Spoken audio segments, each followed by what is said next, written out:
we're back again. In this one, you can see I've got the, maybe you can see the flaps are installed, right? So, touch up. I need to touch up some of the red and white stripes and whatnot. Try to get them cleaned up. There's just a few spots. If you look close, you might see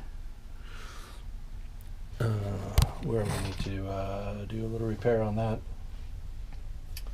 But for the most part, the paint actually turned out pretty good. Pretty good. So there's a couple areas around the tail, around this area that need to be cleaned up. Maybe around on the other side there's a little bit of a spot there we might need to look at. But all in all, I mean, the masking went pretty well. The paint, execution paint job went pretty well. So what I was going to do in this video is take the covers off of my passenger windows. I'm going to leave these on because these are actual acetate windows behind the tape. But these are just painted cardstock, and so when I spray the top coat, the gloss, clear over everything, I do want that to be, you know, onto the window area. And if I spray clear over this masking tape, let me see if I can get one of these started, and I'll show you what I mean.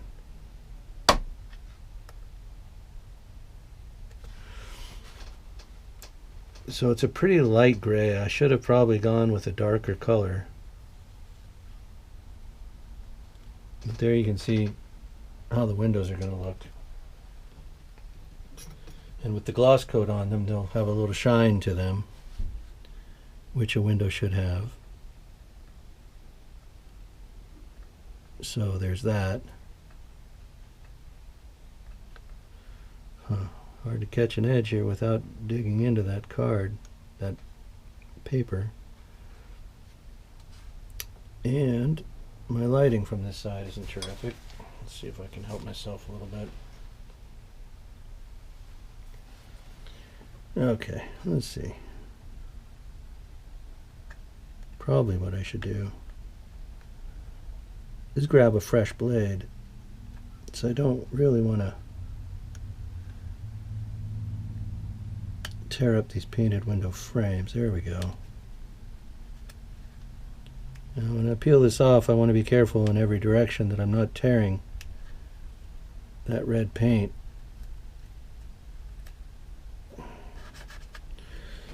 Alright, so, you know, that'll be the window effect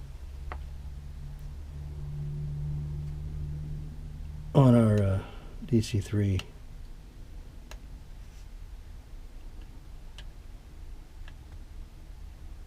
Boy, I should probably get a new blade on here.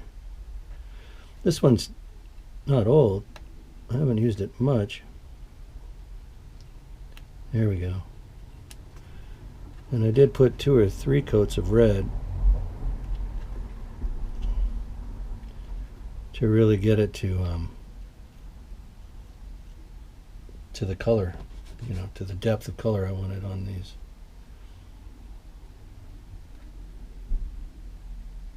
There we go.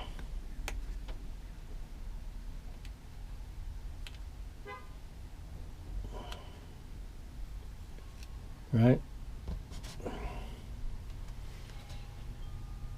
Not bad.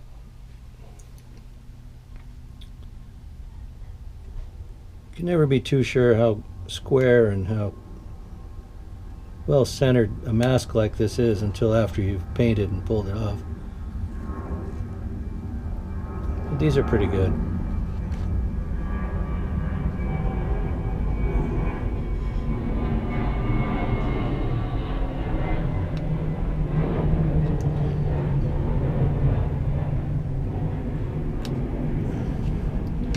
Now, if you've built this model before, or if you're planning on it, you actually have the Guillow DC-3 somewhere in your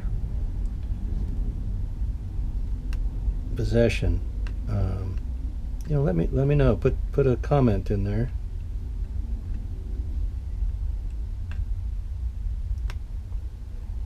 I've seen a couple of these have been built for flight, electric motor, and I've seen where one or two fellers have scaled up the drawings and just kind of used the plan sheet, scaled it up and built something else, I mean something larger than this for electric RC, you know, but this size would work. You know, you'd have to be sure you're in a dead calm. Probably you wouldn't be able to handle much wind, especially if you spend a lot of time on your build. But I mean, if you got the kit and you're planning on doing a display model like this or something, you know, just bleep bloop it in there, put it in the comments or what have you. And then if there's any questions, I mean, if you're going along and building one of these and you're in the middle of it, you know, if I can help in some way, I'm happy to do it. You know, suggestion or some other sort of whatever. I mean, I'm not saying you know, I'm just saying that the airplane does build up into a decent kit, the kit builds up into a decent airplane representation of the DC-3, a decent model. You know, and following the plans always is your best bet. You know, with Guillow or any of the other kit manufacturers, they've done the time and done the work, and you know, the instructions and the drawings make sense. And so as an endorsement of the kit, I would say yes, this is a great model. If you like the DC-3, either in the military C-47 version, passenger airliner, the Pan Am decals, or not Pan Am, the Eastern Airlines decals that come with this kit are beautiful.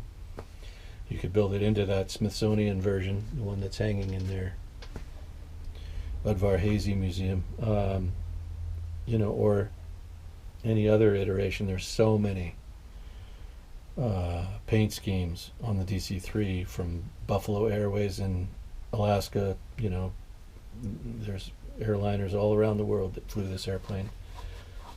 So, you know, French airline, Dutch, Honduran, you know, Aeromexico. I mean, they're beautiful paint schemes. I mean, the thing can, it really can be a peacock with the right livery on it. It's a beautiful airplane. All right, so now I just got to peel the masks off of the other side. Switch off my extra light here. So we'll get the windows uncovered on the other side, and then a few other little things that I want to do before I start decaling. And again, decaling probably won't happen till tomorrow. The landing gear is really sturdy with this configuration. Everything, you know, supports everything else.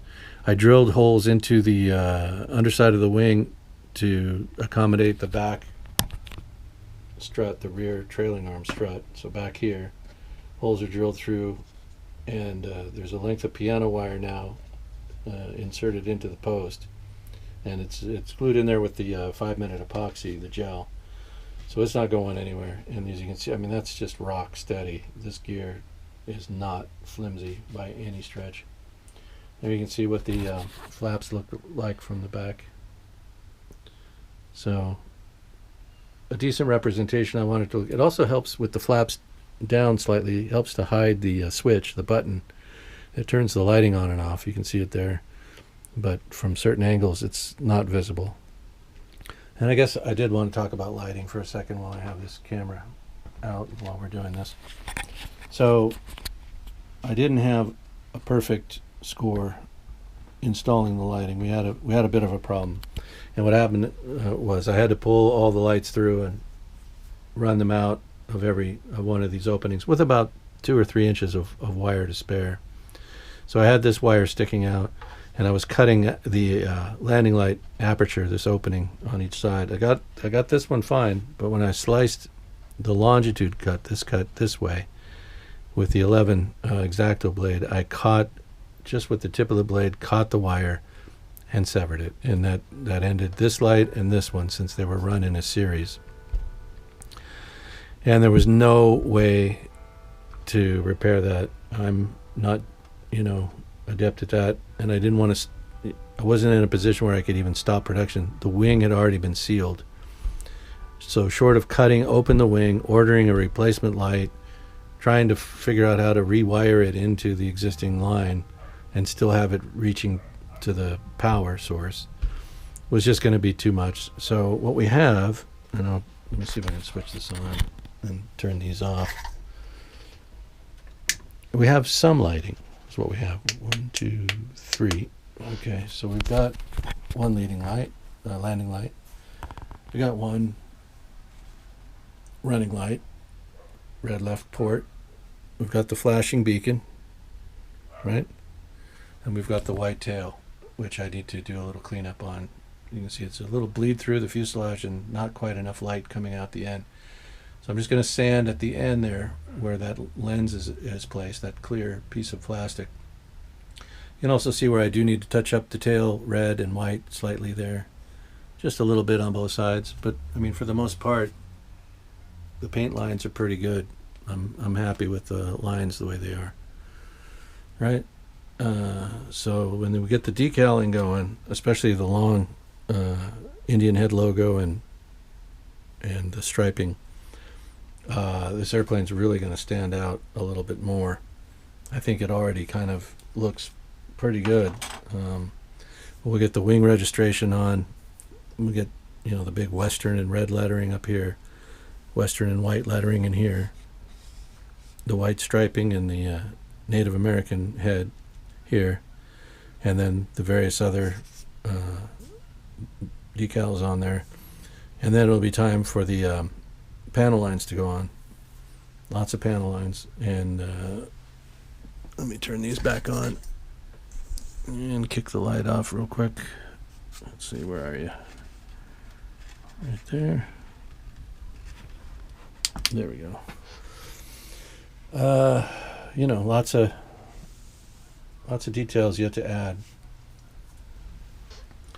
The props still need their de-icing lines on them, and that's the black trim line that goes along the leading edge of each blade, and the de-icing boots on the wing leading edge outboard, the vertical fin leading edge, and the horizontal stabilizer leading edges. You get that black de-icing boot detail painted on. We'll get that going, and then the last thing I'll be doing after the clear coat goes on over all of that is pulling these off, and then flushing out and trimming out with paint the window frames with a fine brush so that they look right, and that'll be the kit done. DC-3 project, a lot of fun, a lot of challenges on this one, and unfortunately, as I said, I wanted that lighting to work out for the channel, but we'll get it next time. Right? Pretty good though. Thanks for watching, everybody. Have a great day.